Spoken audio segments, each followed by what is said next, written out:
Bertemu kembali di mata kuliah Introduction to Linguistics, dan kali ini kita akan membahas tentang salah satu cabang ilmu linguistik yang membahas tentang bunyi bahasa, yaitu fonetik.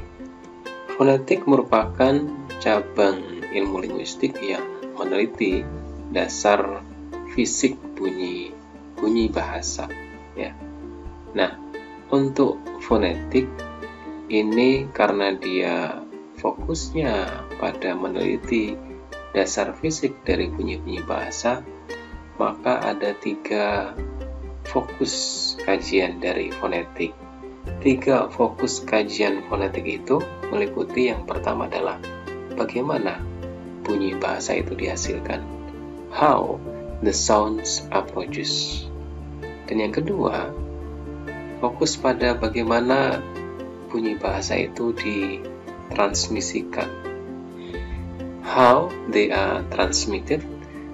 Dan yang ketiga adalah fokus pada bagaimana bunyi bahasa itu dimaknai, atau how they are perceived.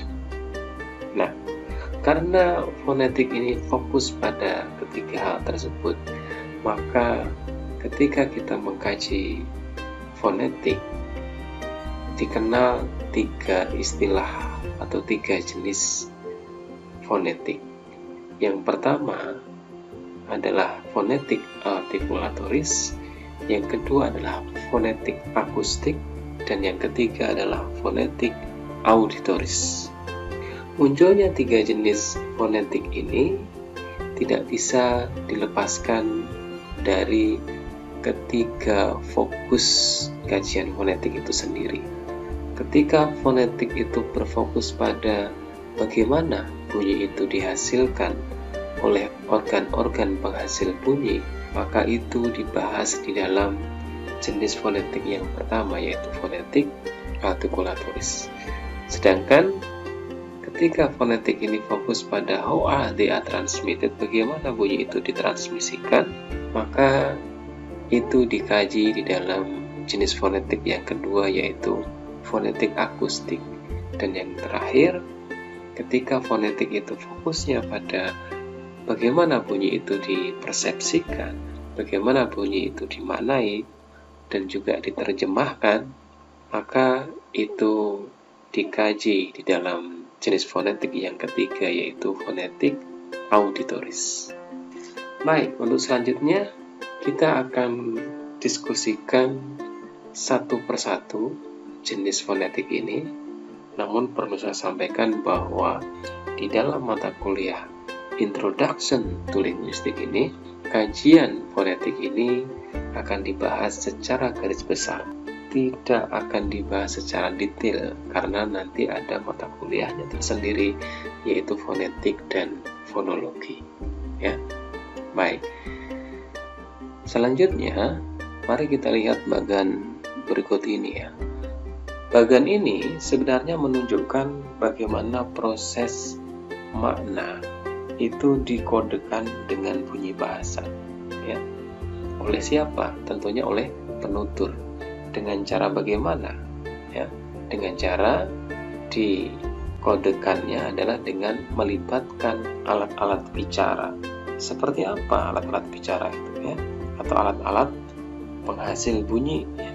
Itu tentu melibatkan mulut, misalnya lidah, bibir, ya, dan juga organ artikulator atau penghasil bunyi yang lainnya, ya.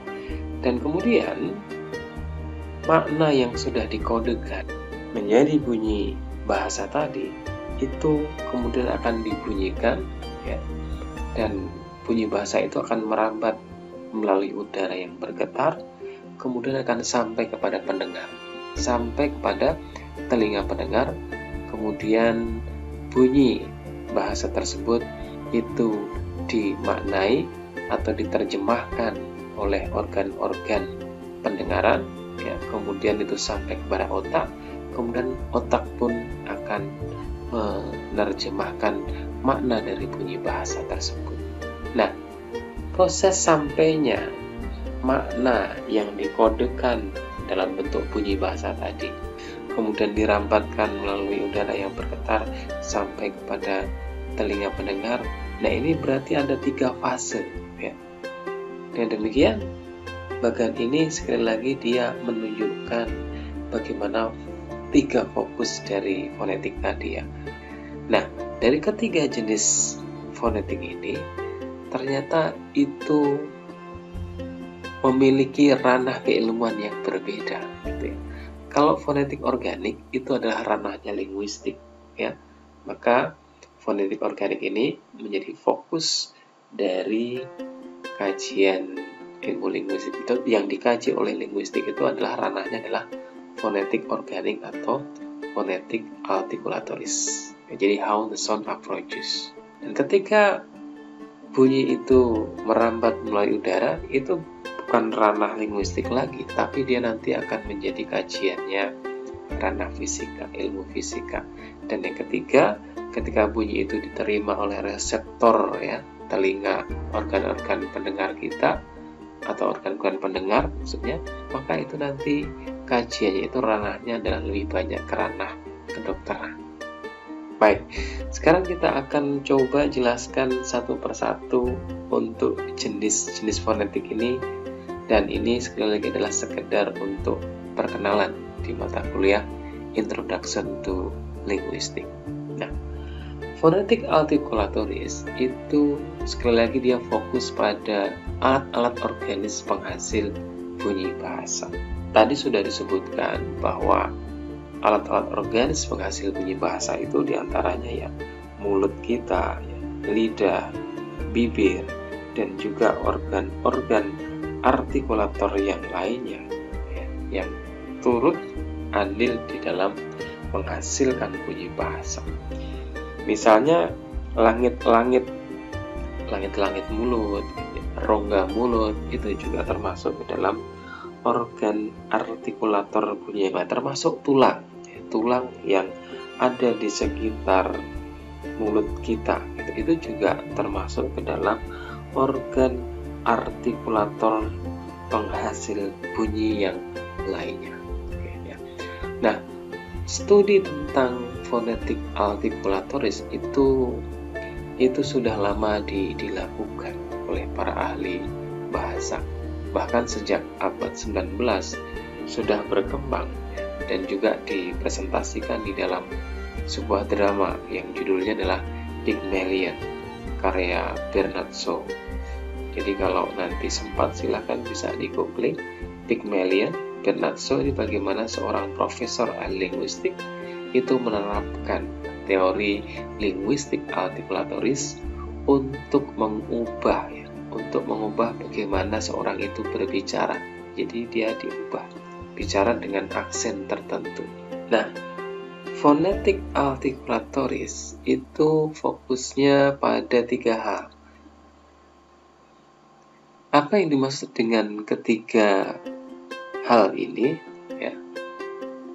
Contohnya misalnya bunyi M, ya, M, ya.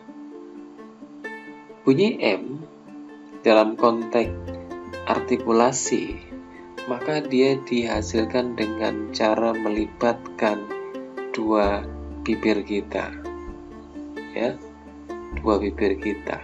Jadi bunyi M itu dihasilkan oleh organ penghasil bunyi yang berupa bibir. Describe the sound linguistically. Bagaimana caranya? Dengan cara mengatupkan 2 bibir kita itu, M, ya.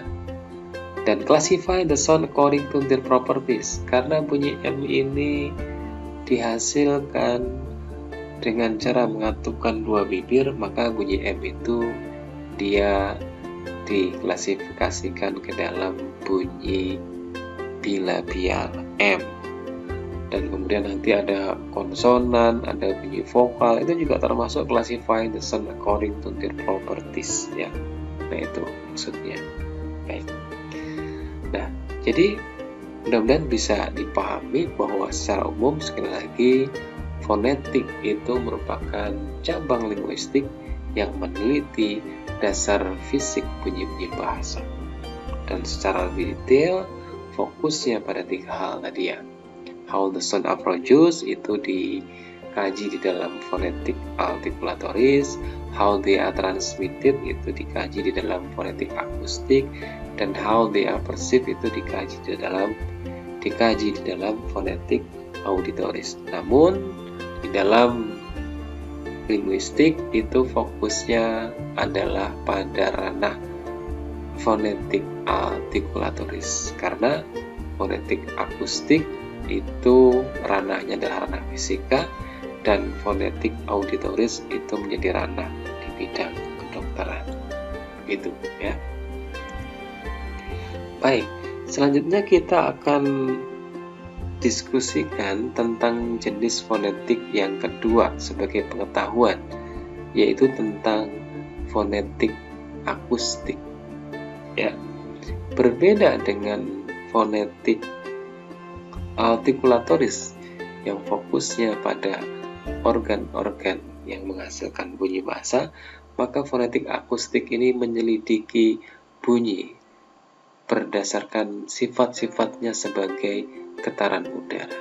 Tadi di slide sebelumnya itu sudah kita sampaikan bagaimana perjalanan bunyi bahasa, bagaimana bunyi bahasa itu dihasilkan oleh seorang penutur, yang pada hakikatnya dia adalah makna yang dikodekan dalam bentuk bunyi, dan bunyi itu disuarakan, merambatlah suara bunyi bahasa itu ya melalui udara, dan udara ini bergetar. Nah, merambatnya bunyi bahasa melalui udara inilah itu dikaji di dalam fonetik akustik ini ya, menyelidiki bunyi berdasarkan sifat-sifatnya sebagai getaran udara. Di dalam fonetik akustik itu salah satunya dikenal adanya istilah frekuensi atau titi nada ya, frekuensi atau titi nada. Nah, gerakan-gerakan partikel udara itu umumnya dia adalah secara bergelombang, maka dikenal istilah gelombang udara ya.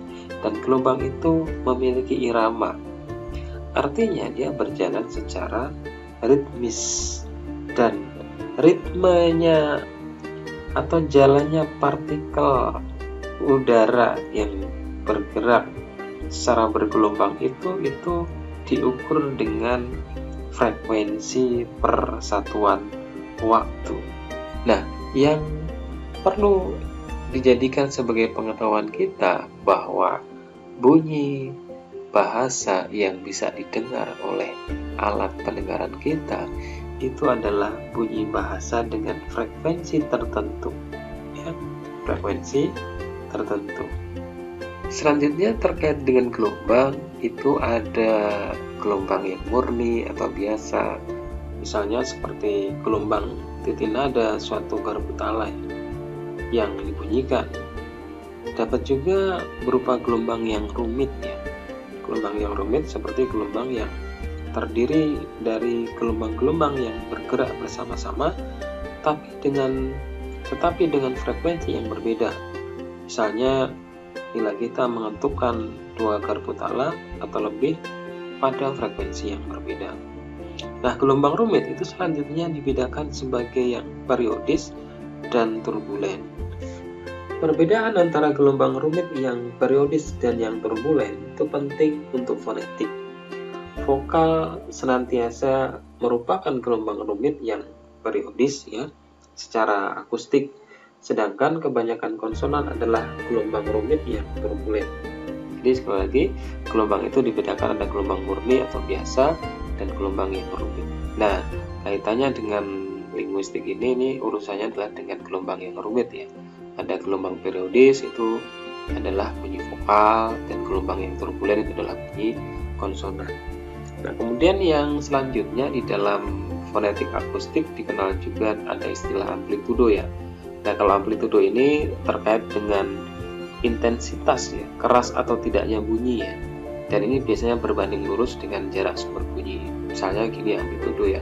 Jadi ketika kita mendengar bunyi kereta misalnya ya, ketika kereta itu jauh ya, maka bunyi kereta itu juga akan kecil ya. Tapi ketika kereta itu semakin mendekat ke arah kita, maka bunyinya akan semakin keras. Itu artinya apa? Itu amplitudo. Ya, amplitudo ini berbanding lurus dengan jarak sumber bunyinya. Dan yang ketiga, di dalam fonetik akustik itu dikenal juga ada istilah resonansi, terjadi ketika suatu benda bergetar karena pengaruh suatu bunyi. Dalam bunyi bahasa, bagian yang penting perannya dalam resonansi itu adalah rongga mulut, rongga hidung, dan rongga laring. Artinya ada beberapa bunyi bahasa yang memang dia akan maksimal beresonansi bunyinya itu ketika dia melibatkan rongga mulut, rongga hidung, dan rongga laring. Misalnya bunyi eng itu kan di rongga hidung ya. Kalau hidungnya ditutup nggak bisa mengucapkan misalnya kata yang, itu agak susah gitu ya melibatkan rongga hidung. Ya. Baik, itu sebagai pengetahuan umum ya terkait dengan linguistik akustik. Mudah-mudahan ada manfaatnya. Kita bertemu kembali di topik yang berbeda. Terima kasih.